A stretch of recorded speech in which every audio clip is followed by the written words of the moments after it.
Hello, everyone. Thank you for joining us today.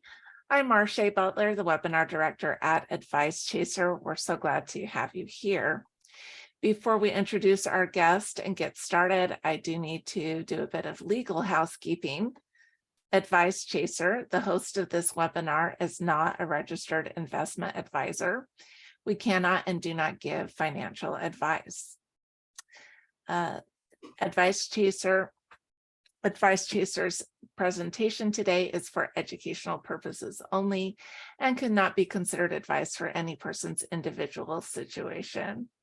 Advice Chaser regularly hosts informative webinars, such as this one, featuring a variety of knowledgeable professionals, many of whom are licensed advisors.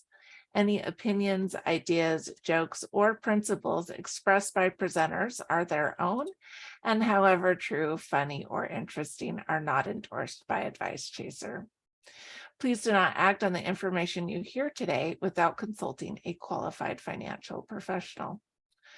Well, we're thrilled to bring you today's educational event. Attendees are muted, but we do encourage you to ask questions using the chat box, and the presenter will answer those queries during or after the webinar today as appropriate. If you ask a question in the chat box, go ahead and leave your phone number as well. And if we can't get to your question during the event, we'll make sure someone reaches out to you afterwards. We want this experience to be as educational as possible, so please don't hesitate to ask for clarification or expansion of the material. Well, I'd love to introduce you to our speaker today. Leo Wong is a fiduciary financial planner with Grant Vest Financial Group, specializing in new client acquisition and market research. Leo, the youngest of three boys, was born in Malaysia and immigrated to the United States at a young age. Leo and his family went on to successfully own and operate several restaurants throughout central New Jersey. Leo graduated from Christian Brothers Academy at Monmouth University with a BS in finance and currently resides in Monmouth County, New Jersey. About his reasons for becoming a financial advisor, Leo said, "My passion for becoming a financial advisor stemmed from the seeds that my parents planted when they came to America in the early 90s. As a restaurant entrepreneur, my parents worked 72 hours a week to provide food and shelter for the family for over a decade. As grateful as I was for my parents instilling work ethic upon my siblings and I, they never developed a retirement nest egg for themselves. And as a first-generation immigrant, I can relate with those who work hard to provide for their family but lack the knowledge or insight to plan for retirement. And that's what brings me a sense of fulfillment when I'm able to help families plan for the future." And Leo, I'm really glad to have you here, and I'm going to go ahead and turn over the time to you. Thank you so much, Marcia, for that thoughtful and wonderful introduction. As Marcia had said, I am a fiduciary financial planner located right here in New Jersey. And of course, with all the recent changes that we have been seeing, not only in our economy, but also in our TSP, we wanted to provide some value for folks that are out there, whether they're nearing retirement or they are over the age of 59 and a half, exploring other outside opportunities of investment other than just staying within their TSP. So which is where we are today, and why we want to make sure we provide some great content to talk about why the IRA might be a better move for some folks that want to explore greener pastures, so to speak. So for my agenda today, I'm going to keep it very high level. However, if there are additional questions you do have, feel free to chime in the chat group, or there will be an opportunity to also schedule one-on-ones through our organization here. But for starting point, it would be, what is a TSP, right? A lot of people actually confuse that with their first pension sometimes. So I'll clarify the specifics. And we'll talk about the options when you are retired. A lot of people are confused exactly what they're allowed to do with that TSP. The differences between the two, the TSP and the IRA, One stands for thrift savings plan, one stands for individual retirement account. And then, of course, the reasons to stay in the TSP, but also reasons to roll over into an IRA. So we'll cover those, and I'll end off our call here today with some final thoughts to kind of food for thought to help make that decision, and which is the right one for you. So starting off, what is the TSP? Well, the TSP is a thrift savings plan designed by the government in 1983 to help FERS retirees save for retirement. Prior to 1983, they used to be on an old pension program called the CSRS, which they have done away with and created a new pension program for federal employees called the FERS, Federal Employee Retirement System. And this new program was very different from the old program, which was just purely a pension, and folks were able to get up to 80% of whatever their high three was in their pension. They didn't contribute into Social Security, right? And they did not have any matching. Versus on the TSP side, for folks that are FERS retirees, which is, I believe the stats are 98% or 97% of federal employees are FERS at this current time. They would fall into the FERS program with the matching of 5% with the TSP. Their pension is calculated differently than the old pension program, which is equivalent to 1% for every year for most FERS. There are some special exceptions to that. But the TSP is the third leg of folks' retirement, and this in conjunction with their pension and Social Security. Now, a lot of people say there's good things about it, and there's some bad things about it. But some of the good things would be the 5% matching that you do get. In other words, if you put 5% into the TSP, the agency will also match 5%. What's a little unknown to most people is even if you put 0 into your TSP, you actually still get 1% put in there on your behalf. It's only when you put 5 do they also put the full 5.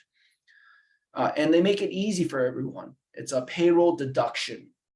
So every paycheck, they just deduct it right out, whether it's going into your traditional TSP side or whether it's going into your Roth TSP side.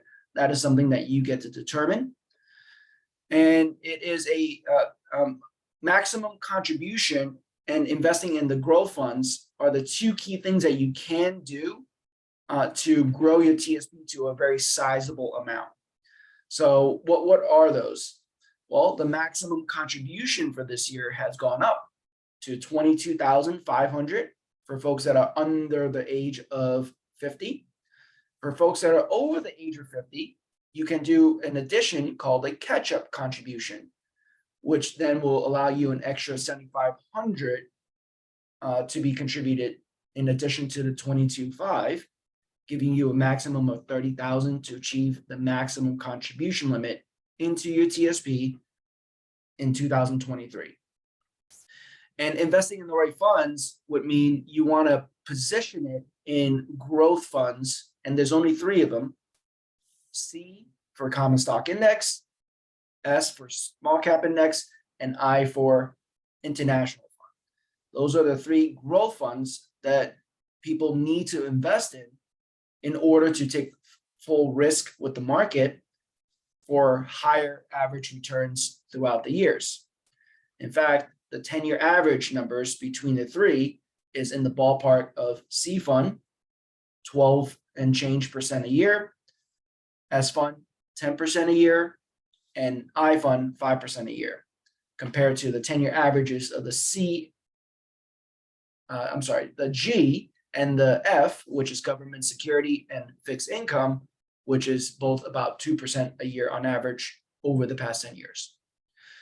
And the last point about the TSP is it's a finite amount. In other words, its tangible number that if you eventually draw from in retirement too often and too much, there's a chance you might even outlive it somehow. And if that's the case, once a TSP balance goes to zero, there is no more balance, and you're just relying on strictly the pension and the Social Security.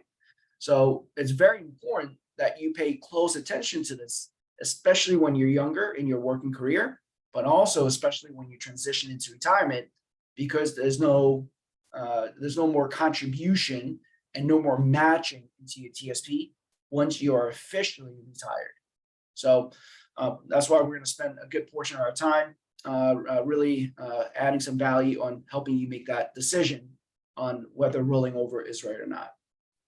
So we did have a question here. So can you choose the type?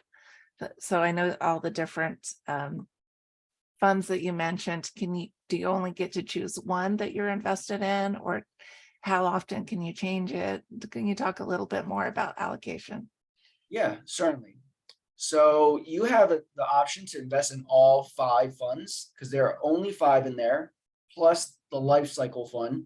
But that's just a mutual fund of the 5 that I mentioned earlier. And you can invest in any degree, percentage into those funds, and you can make changes in those funds twice a month. But most likely, we recommend for folks that are invested to not day trade, quote unquote, their TSP, and to have a set strategy to achieve their financial objectives and risk tolerance. All right, thanks for clarifying that. And then you mentioned how there's a Roth and a traditional TSP side, I guess. Can you go into that a little bit more? Certainly. So the traditional TSP allows you to contribute into that account tax deferred. So whatever amount that you make pre-tax will go right in there every paycheck, and it'll grow tax deferred. And down the road, when you are ready to draw from it in retirement, you can actually draw from it and pay taxes on the current income year. For Roth TSP, when you put money into that account, it would be with after-tax dollars. So the taxes are taken right out every paycheck and then put into the Roth. Therefore, it will invest tax-free. And when you take it out, it will also be tax-free, as long as you had it in operation for over at least a 5-year period and over the age of 59 and a half.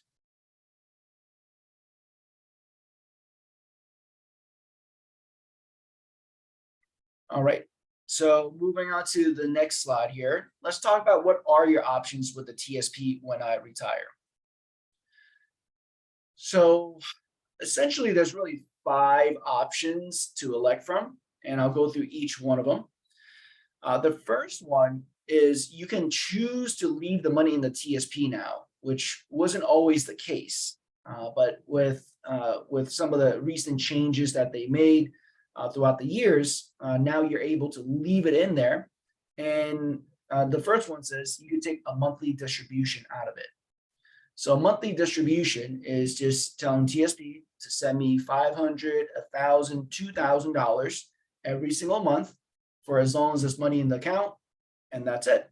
It's a very straightforward way for you to take additional money in conjunction with your Social Security and your pension to live off of throughout the years. The only downside with just taking a monthly distribution is you're still invested in whatever funds you're invested in that you left behind in the TSP. So you do have to manage and monitor that. But also, depending on the balance of the TSP, you may run the risk of exhausting the TSP balance before you're actually, before you're done with your golden years, right? So there's a chance you might actually run out. Number 2 is that you can leave the money in the TSP, but only take out lump sum withdrawals as needed. So I have folks that are in a very good financial position where they will just only take lump sum withdrawals because they can survive off their pension and their Social Security, where they're comfortable, and the lump sum withdrawals would be more for leisure spending, such as going on vacation, helping out family, buying a new car, things like that, but they're not reliant on it to live off of throughout retirement. The third one is to leave it in the TSP, but you can choose to annuitize it. So annuitizing the TSP is you turning that asset into another pension-like program. So if you notice, there's a little picture that I pointed out to the right there. They don't print this anymore, but they used to in previous statements prior to 2021. And since then, in 2022, they got rid of it. And they used to print out what you can expect to receive from the TSP for the rest of your life if you decide to turn it on starting at age 63. That is the annuitized number that they're showing you, where they will give you that lump sum principal, lump sum amount per month for the rest of your life, and you can never outlive it. The downside with that choice that a lot of people are not educated about is that you no longer own that asset anymore if you annuitize it. In other words, if you say, you know what, I need $20,000, $30,000 to fix up my roof, they're not going to give it to you because that asset is no longer yours, only the monthly amount. And the second part is once you annuitize your TSP, there is no beneficiaries associated with that. In other words, if you pass away in year 5 or 10 or 20, and there's still money left in the annuity, you do not get the remaining balance. MetLife is the one that keeps that balance because it's their asset, not yours anymore. So normally not a great option. Number 4 is to leave it in a TSP and only wait till your RMD age to start taking that. Now, you might be looking at that line and say, wait, age 73, I thought it was age 70 and a half. Or more recently, I thought it was age 72. The reason why it's 73 now is back in December 26th of 2022, which is literally a month ago, the Secure 2.0 Act has pushed RMD age to age 73 now for folks that turned 73 in 2003 onwards. So there are some recent changes now, and RMD is just the government's way of forcing you to start taking money out of your pre-tax accounts because they want to collect their taxes and hopefully encourage you to spend it to spur the economy. And RMD stands for Required Minimum Distribution. So that is starting at age 73, but in the year 2033, they will be pushing that out to age 75. And the last option is to roll over into an IRA. And rolling it over into an IRA, there is no penalties, there's no fees. More importantly, there's no taxes involved because all you're doing is moving it from a tax-deferred retirement structure to another tax-deferred retirement structure, right? But I'll talk about the differences between the two on the following slide. But these are primarily the primary options that people elect from in regards to the TSP. I did have one more question. Do you have to take it all out of the TSP if you're going to move it, or can you leave a portion in? That's actually a very good question. So the answer to that is you can choose to take either partial or full rollovers. So you have an option of both. You don't have to do all or none.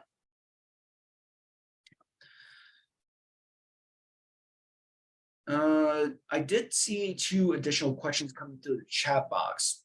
Did you see that, Marche? I did not. Oh, here we go. Sorry. Thank you. I did not see those. How do I know if my employer offers the TSP? And does every agency, they put employer, but agency contribute 5% if you make your 5%, well, I guess minimum of 5% contribution? Yeah, let me clarify that.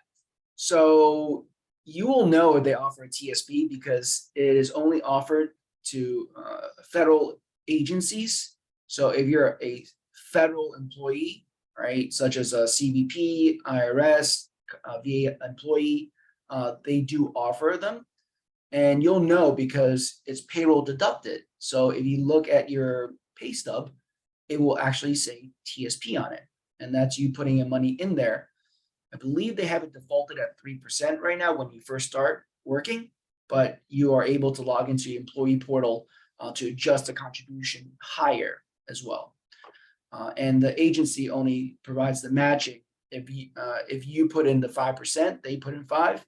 But even if you put in 0, they will still give you a 1% matching. Okay. And to that question, University of Wisconsin is not a federal facility or agency, so they would have a 403B instead. All right, so moving forward. So here's a quick outline of the differences between the TSP and the IRA. All right, so TSP and the IRA. So let's start off with retirement accounts. On your TSP, it's actually the same when you have a traditional and a Roth TSP side, which is also the same in the IRA. There's a traditional IRA and a Roth IRA. So in that regard, those are the similar structures. It just TSP is a retirement plan for federal employees. IRA is a retirement plan for everybody because it stands for individual retirement account. So when you roll over your TSP and you have a traditional and a Roth side, you have to roll it into a traditional IRA and a traditional Roth, and a Roth IRA. So the traditional and the Roth side can never be commingled. They have to go into the respective buckets that they represent because it's more of a tax coding. Because one is pre-tax, one is tax-free. They both provide online access, right? The TSP and the IRA. The IRA can be rolled over to any financial institution. It could be Schwab, Fidelity, it could be BlackRock, it could be your local bank. They have an IRA as well, right? So, but they all provide online access now. Now, what is the biggest difference between the two? Well, starting off with the financial advisor. So when you're in the TSP, it's self-managed. There is no financial advice provided on there. In fact, if you try to call TSP and ask them for any type of advice, they will tell you, we are not allowed to give legal advice. We only do what you tell us to do, okay? And then the IRA, it gives you an opportunity to hire a financial planner or a financial advisor to help you manage your IRA in the portfolio design, but also in the investment transactions throughout the years to make proper allocations and rebalancing to suit the current market objectives and of course your investment objectives as well.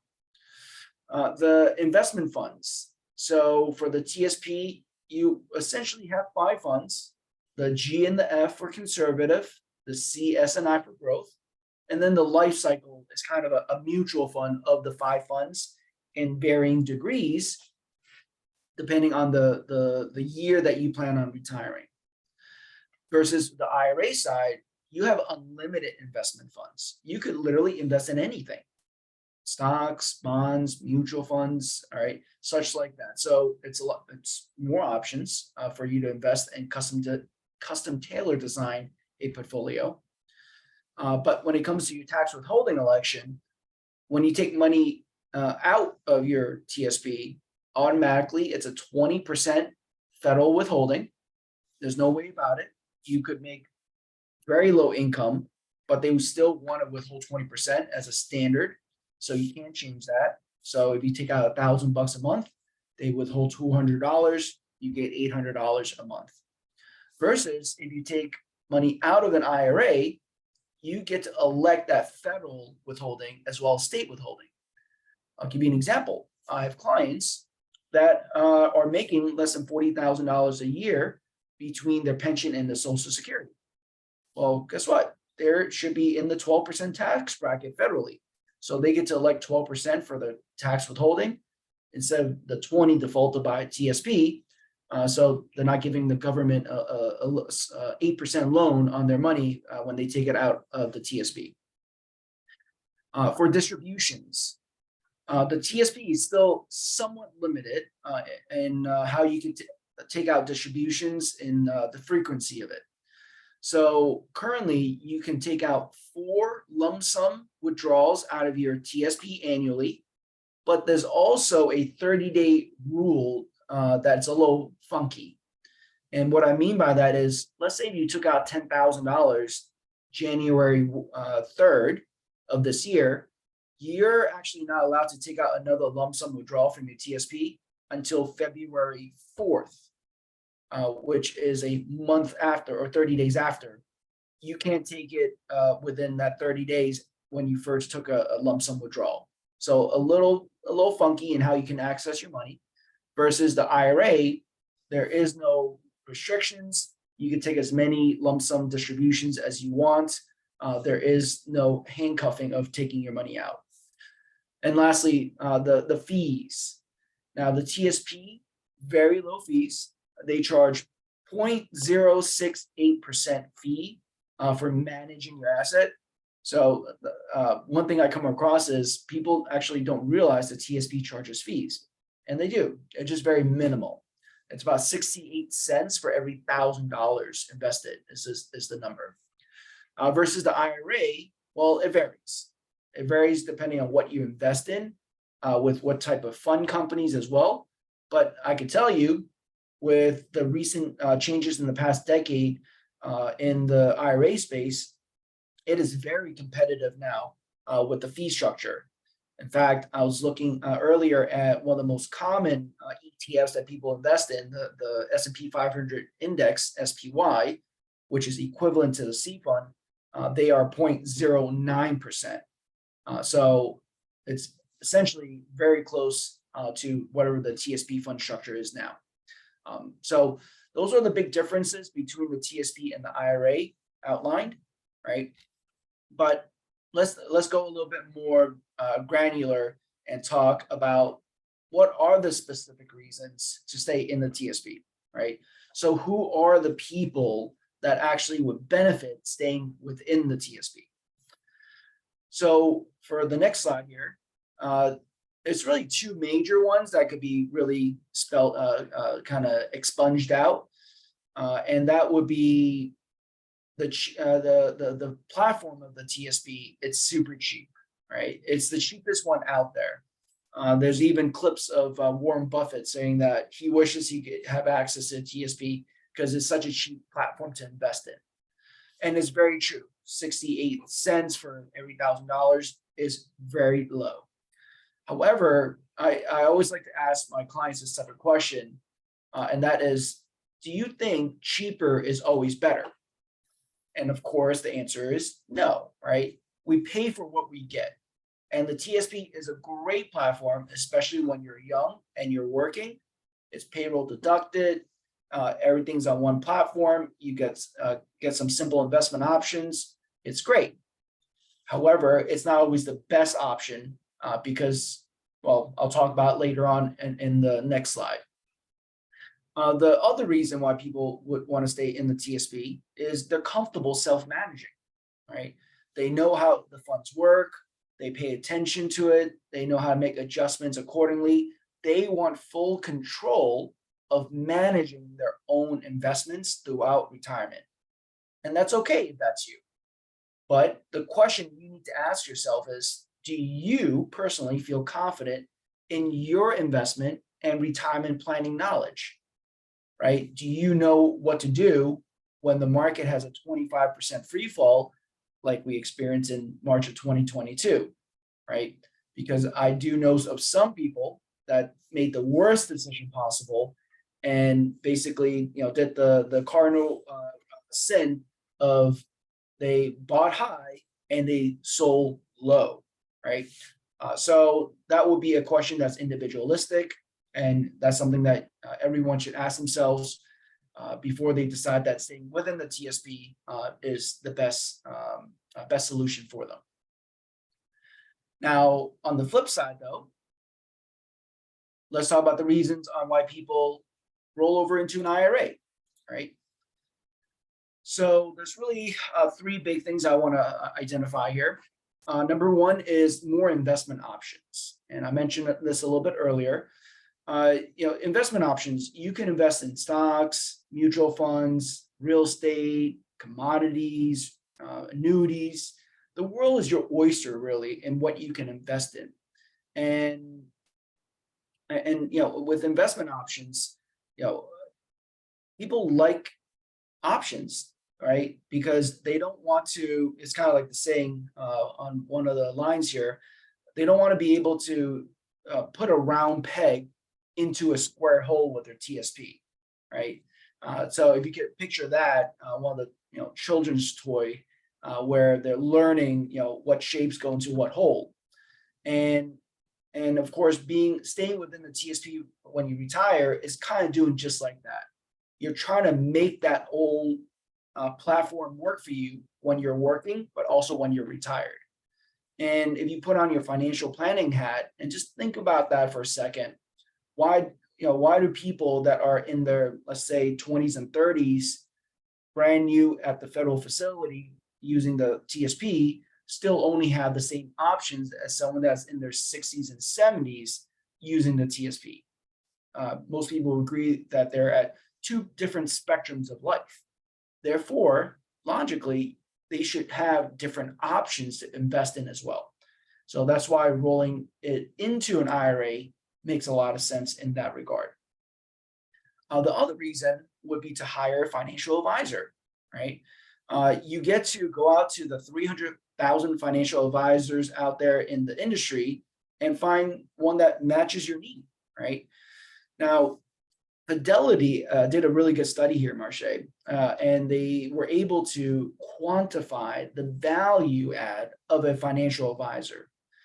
And the number that they came up with was more or less 3% higher returns on average per year working with a financial advisor versus doing it yourself. Now, how did they quantify the 3%? There's a couple items, but the top three things that came into play were asset allocation, spending strategy, and behavioral coaching. Now, that's my favorite. So what do I mean by those fancy words? Well, asset allocation would be kind of like investing in the right sectors or the industries of the market. For example, 2022 was a very difficult year to be invested in, but there were some bright spots. So some of our clients in 2022 actually benefited by being invested in energy and oil sectors of the market, investing in commodities, but also just this defensive sectors such as utilities and consumer staples. Unfortunately, you won't have those options even in the TSP to invest in, but within the IRA, with the help of a financial advisor constructing that portfolio design for you in 2022, you would have fared out a lot more and better because of that. The other item is spending strategy, right? The spending strategy would be kind of like, what bucket do I start drawing my money from?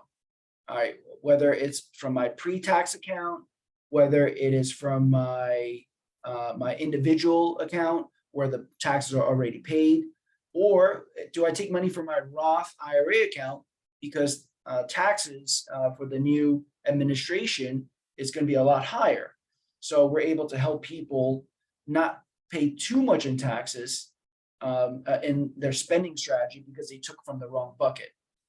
I think the one example that I could give from that is I get this question a lot, and that is, should I pay off my mortgage by taking money out of my TSP? And this is a big one because if the mortgage is, let's say, $200,000 and they want to pay it off, well, if they take money out of the TSP, there's a 20% tax withholding. So that means they have to take out $240,000 out of the TSP. But then also, when you take money out of TSP or IRA, it's considered earned income. So it would have been almost like you made an extra $240,000 for the year.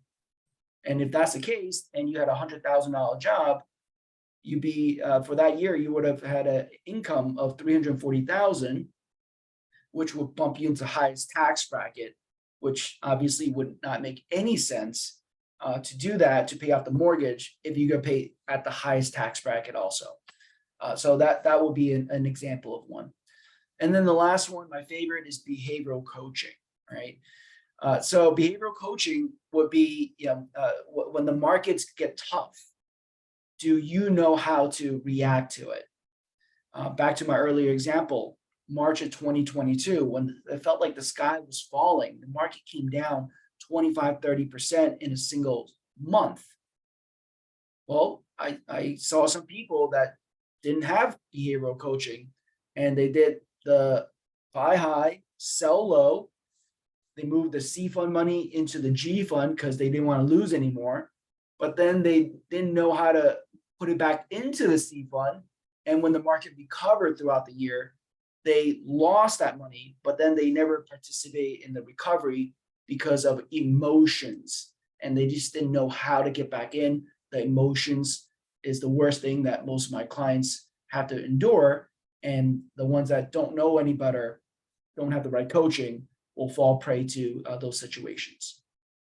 So with that being said, is getting a higher return and of 3% on average worth the 1 or 2% management fee that you might be paying hiring a financial advisor? Well, that question is for you to answer, but I think having those options will be able to help you make those decisions a lot better versus just knowing the TSP and just staying with that by default, right? But I also think of it this way. Why do we pay for certain services in our lives for, right? For example, lawn services, someone cuts my grass, cleans up the leaves, or home builders, right? Why do I pay someone to build a house? Or car washes? Why do I pay a company to wash my cars, right? It's because they could probably do a better job than I can do it, right? And we pay for services. So paying a financial advisor to provide financial planning advice is the same concept there. And then, of course, I think of one thing that is not on here is there's no more misinformation or having the need to keep up with changing legislation. And misinformation will be, kind of like the game of telephone. You hear your coworkers or your friends' investment strategy and what they're doing, and it sounds good to you, so you just copy it, not knowing if that is the right fit for you as well, right? And of course, with Secure 2.0 that just came out last month, there's some recent changes that will help benefit a lot of investors if they kept up with it. And of course, as a fiduciary financial planner, that is what we do ongoing for all of our clients. So those are the reasons to roll over into an IRA. All right, I know we went through a lot here. We answered some questions. I want to just kind of cap it off with some final thoughts here with the group and of course, moderator Marche. The final thoughts here are very simple. There are different strokes for different folks. There is no one size fit all. There is no definitive answer on you should stay with the TSP or you should roll into an IRA. But what I would encourage you to do is go out there and get the right information, interview financial advisors and planners, explore what are the options out there so you can make the proper decisions. Because it's like the saying, you don't know what you don't know. A lot of folks just don't know how the grass is greener outside of the TSP because they worked with the government agency for 20, 30 plus years, and that's all they've known, right? And it's a little scary, but there are better opportunities out there because I work in that sandbox. I would encourage you to go out there and explore for yourself. And then, of course, if you do stay in the TSP, that's fine, right? But the one thing that is going to be hard for you to quantify is what's called opportunity costs. In other words, yes, you might have made 10% on your investment this year, maybe 20% in the previous years, but could you have made more with a well-diversified plan working with a financial advisor, right? Those things are very hard to quantify, and those are things that you might not see, but you are costing yourself money simply by not getting the right education and working with the right people. So that is my final thoughts on that part. Back to you, Marche. All right, we do have some questions before we finish up today. So can you talk, there's just a question about the TSP. You said that 3% is usually automatically set up. Does that mean that federal employees typically have their TSP already set up for them when they start, or? Yes. Okay. So this is a question from earlier in the webinar here. And as a new employee, yes, it's automatically set up for you. And the funds that they invest into it is, I believe they started you off at the L2050. Don't mark me on it. But yes, it is automatically set up. But you still want to make sure that you're in the right funds that you're supposed to be in, and to increase the contribution to 5% because of the matching as well. All right, thank you for that. So would you say that most people roll over their TSP to an IRA, or do you know any percentages on that? I don't have the percentages on that. It really just runs the gamut. If I had to take a guess, maybe half and half would be my guess. But there's no real stats out there that outlines it. All right. And then one other question before we end. Can you hire a financial advisor before you're ready to roll over your TSP? Can you have them help you set up a plan? Oh, absolutely. Yeah. So there's different ways that the financial advisor can be compensated. There are some out there that will provide just strictly advice with no execution for you, right? They'll look at your whole entire financial planning life, from your investments to your tax bracket, to your life insurance needs, your spend down plan, all the above. And they'll design a proper plan for you where they just base it on a set fee for putting in the work. And then they give you a very, very pretty report that you get to evaluate and make changes on your behalf. But yeah, you could always work with a financial advisor in all sorts of capacity. You just need to ask them about what services they provide. And then, of course, evaluate what are the best services that you need, whether it's a hands-on advisor overseeing discretionary portfolio management and transactions on your IRA, or whether it's just just purely having a 1 hour sit down consultation just to see if you're on the right track. All right. Well, thank you so much. We want to thank our attendees for being here, and our speakers and the organizations that have made this webinar possible today. For our attendees, look for an email for a link to the replay of this event, and you're welcome to share that with friends and family or colleagues. Here at Advice Chaser, we're all about helping you find a financial advisor who's a great fit for your life and your financial questions. Our matching service is free to you, and every one of our advisor partners has committed to offer a free initial consultation to anyone we introduce them to. Find out more by going to advicechaser.com and clicking on the link to find an advisor. Once again, from Advice Chaser, thank you so much for coming, and we'll see you at another webinar soon. Goodbye, everyone.